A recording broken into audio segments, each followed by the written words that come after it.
The Australian Energy Market Operator says that by 2040, households will consume less electricity than they actually produce, right? The combination of rooftop solar, batteries, vehicle-to-grid electric cars, which will be here within the next 12 months, will change the grid. In other words, we actually possibly won't need the vast majority of electricity that we're producing now, or the vast majority of electricity that we plan on producing, because most of it will be produced by households. Now, of course, we'll still need electricity for people who live in apartments, right? Some people who rent, that probably be needed as well. But the vast majority of households in Australia will not need electricity from the grid. That is not coming from me. That's coming from the Australian Electricity Market Legislator Operator. They are predicting an enormous collapse for the energy market. Now, this won't just be Australia. This will be the United States. This will be Germany. This will be Europe. Tony Seba was right. He predicted this would happen, and this absolutely is happening. What does this mean? The price of electricity will hit near marginal cost.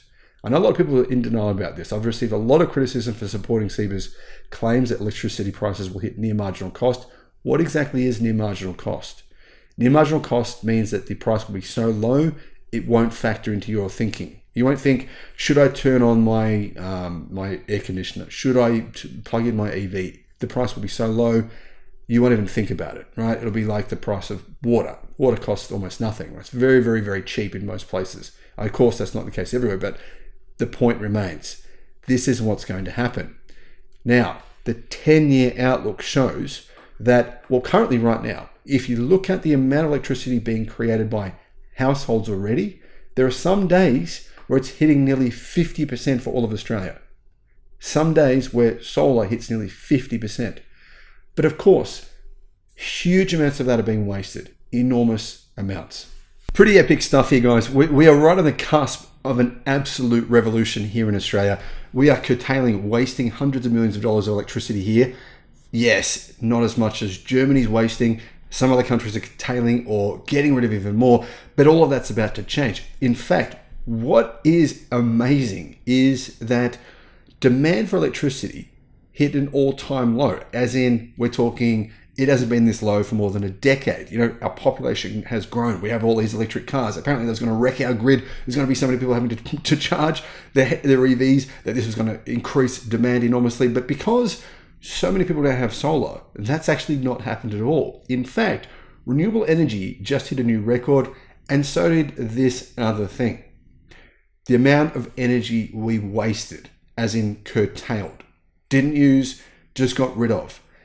But like I said, we know that by the end of next year, we're going to become like California.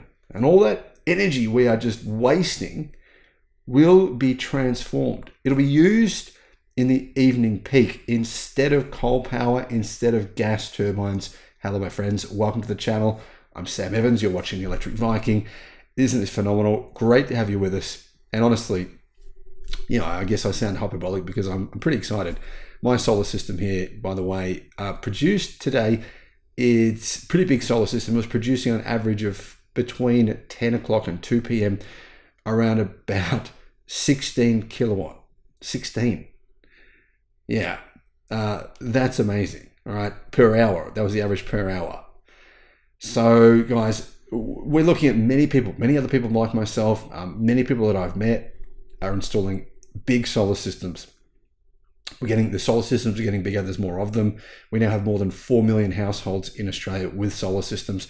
And keep in mind that, yeah, I mean, there's 25 million people that live here in this country, but not everyone lives in a house by themselves, and many people live in apartments. So those people in apartments, they can't install solar. That would mean a huge percentage, a massive percentage of individual households have solar panels, because renters don't obviously install solar panels. They do in European countries where they're allowed to put their own solar panels on the balconies, but they don't do that in Australia because it's illegal. Renters don't do it.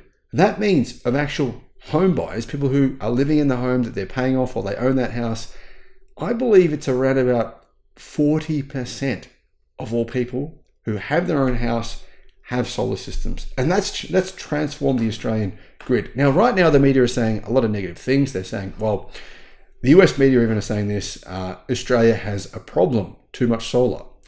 The US media was saying the exact same thing in California for a long time. Too much solar, too much solar. They're not saying that anymore. I mean, you'd have to be an absolute mental case if you wrote that now. People would laugh you. They'd laugh you out of the, basically whatever publication you're writing for, they'd laugh at you. They'd think, come on.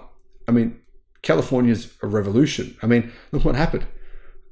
They had all their batteries go online, and all of a sudden now those batteries are powering, they're literally powering California some nights through the evening peak and all through the night.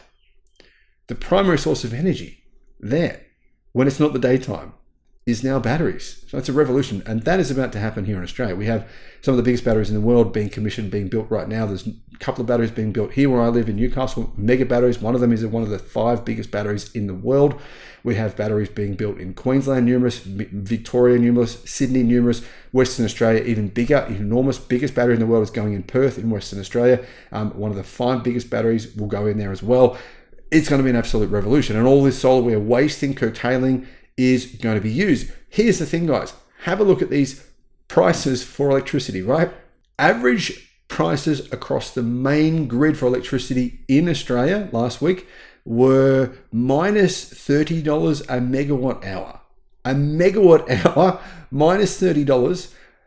But actually, that wasn't the worst. They averaged that was the biggest number, right? Minus 30 up to minus 68. So the average appears to have been about $49, minus $49 for a megawatt hour of energy. Yeah, that's quite incredible. So what this meant is that the winter minimum operational demand record beat the previous low of 13,339 megawatts set on the 27th of August 2023. Demand for electricity continues to fall because so many more people are installing solar and creating their own electricity. Now, I made a comment at a business that I attended, a government business I attended a few days ago, saying that actually demand for electricity on grids in the Western countries was going to collapse over the next 10 years because of EVs, vehicle to grid, batteries, power walls, and solar systems. And you can see that in this data here. Demand is shrinking drastically. So it's a smaller pie that these electricity companies will have to fight over, which will push prices downwards. Rooftop solar, right? All across Australia hit 47%. Grid scale solar was 8.3%. So in combination, grid scale solar and rooftop solar, as you can see, rooftop solar is enormous in comparison to grid scale solar like solar farms. But together, they made up around 55% of all electricity generation.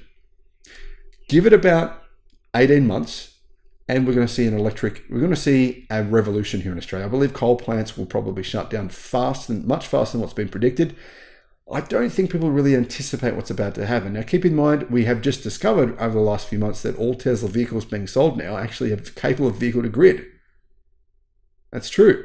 I'm going to report on that. A video will come out tomorrow on the channel, vehicle to grid. So you can actually plug it in. Yeah, Tesla has the technology in their EVs to use vehicle to grid. They just haven't turned it on. But of course, you would need to use a power. It doesn't have an inverter. You would need a power wall in conjunction with that. But it still means vehicle to grid, Tesla say, is here next year, right? Tesla is still the largest seller of EVs in the world. I think the new Tesla Model Y Juniper is going to have vehicle to grid. It's going to be revolutionary. Very quickly, we're going to see millions of EVs on the roads capable of vehicle to grid. People will store all that solar energy. They'll store that in their cars. They'll use that for driving, but also store it for their homes. And we're going to see a global revolution. Honestly, I don't think energy companies know what's about to hit them.